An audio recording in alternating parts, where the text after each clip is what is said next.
Welcome to Learn with me, Mrs. Sullivan. It's solving math word problems. We're going to look at how to use close reading strategies, bar charts, open number lines, and base 10 blocks to solve math word problems for subtraction. Step 1. Read the question.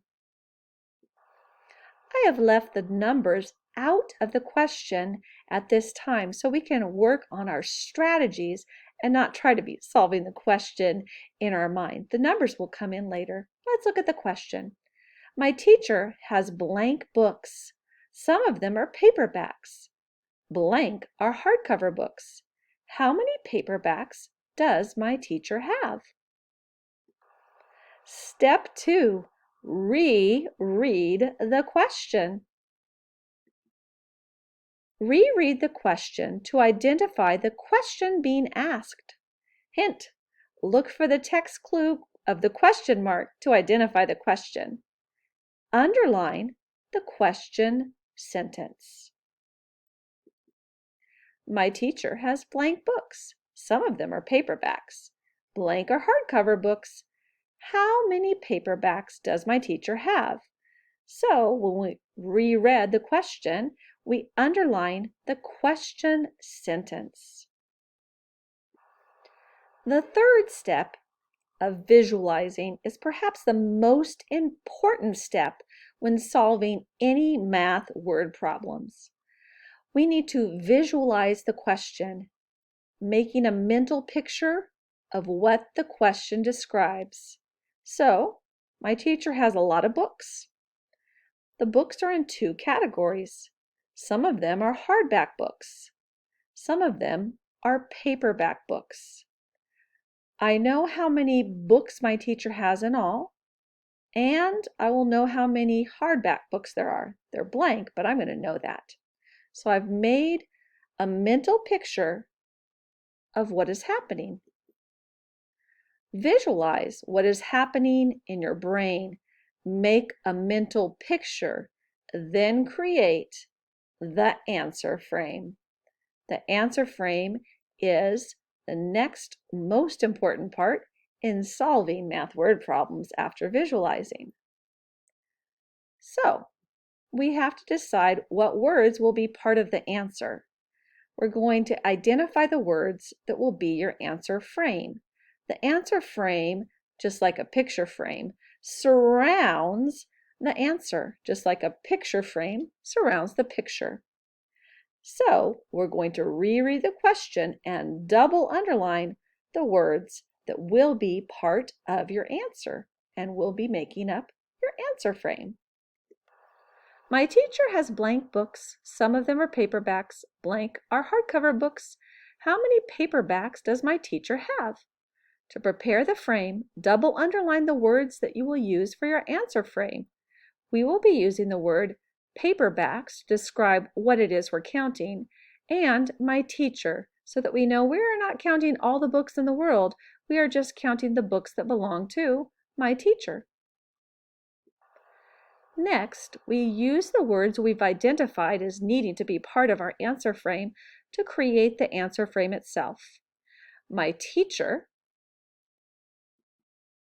has blank paperbacks. My teacher has blank paperbacks, so my frame is ready to surround the answer. Our next step is to identify the information that you know. So we're going to think back to our visualization. What do we know? Do we know the whole amount or the total amount? Well, yes, we do. We saw the blank there. We know we're going to know the total amount of books that our teacher has. Do we know one of the parts or two of the parts? Well, we are going to know the part that is how many hardcover books there are. So we're going to know the total amount and one of the parts. We're going to organize this information. We're going to organize it and write the information that we know into the bar chart. So we know that we're going to know the total of the books. And we also will know how many hardcover books there are.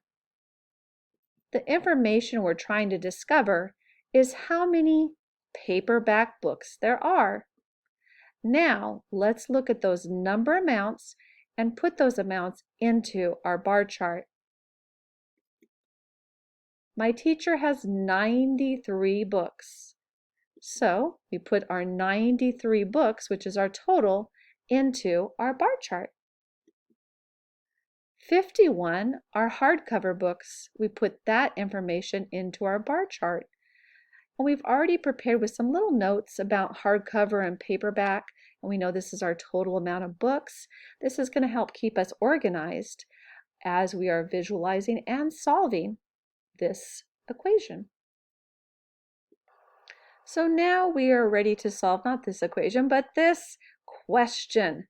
How many paperbacks does my teacher have?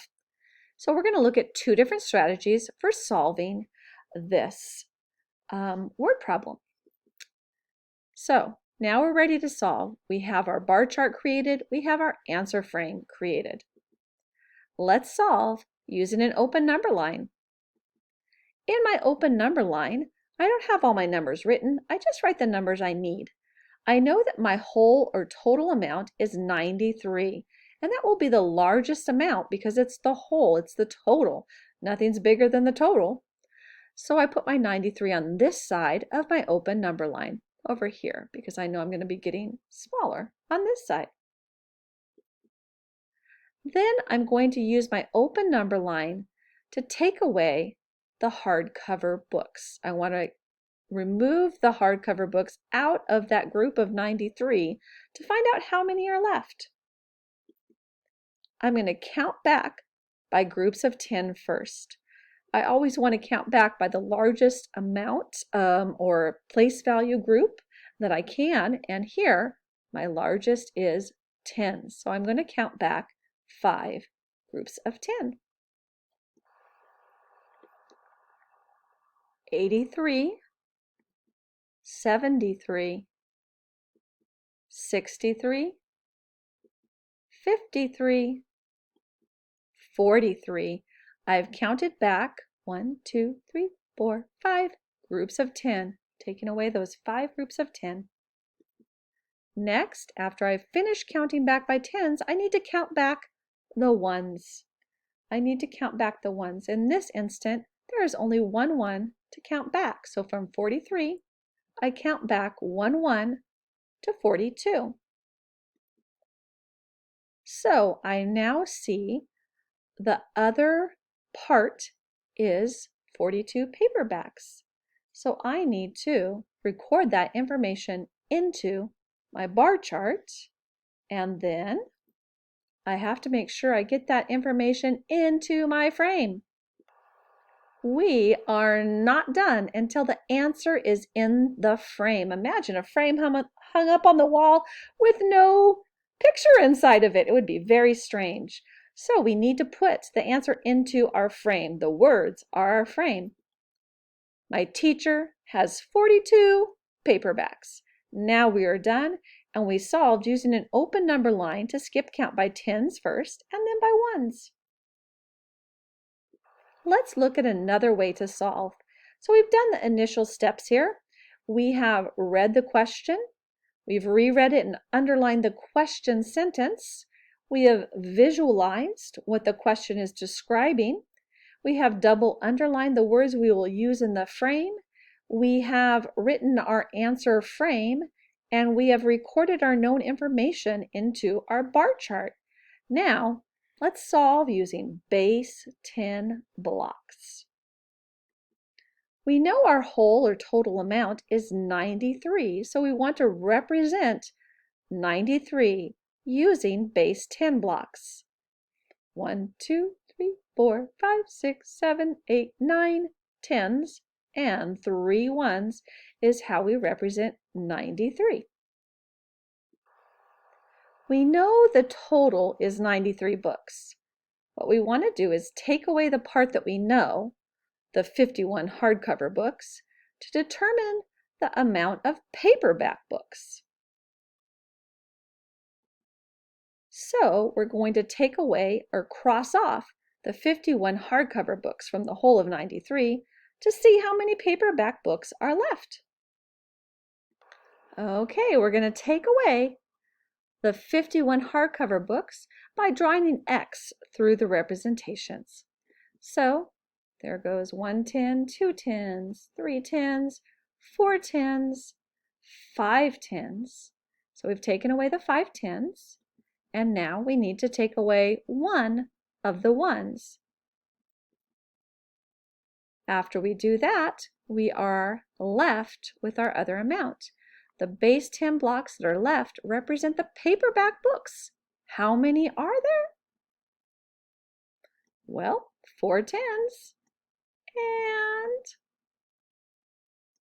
2 1s, 42. We're not done until the answer is in the frame. Now we are done. So we solved using base 10 blocks, and we solved using an open number line. These are the steps we use to solve. Read the question, reread and underline the question sentence, visualize, make a picture for your brain, then prepare the frame. Double underline words from the question you will use in the frame. Write the frame for the answer. Organize and record known information into a bar chart. Solve to find the information that is missing from the bar chart. You can solve in many different ways. We solved using an open number line and base 10 blocks, but there are many ways to solve. After you've solved, write the answer in the frame. You're not done until it's in the frame. Thanks for watching Learn with me, Mrs. Sullivan, solving math word problems.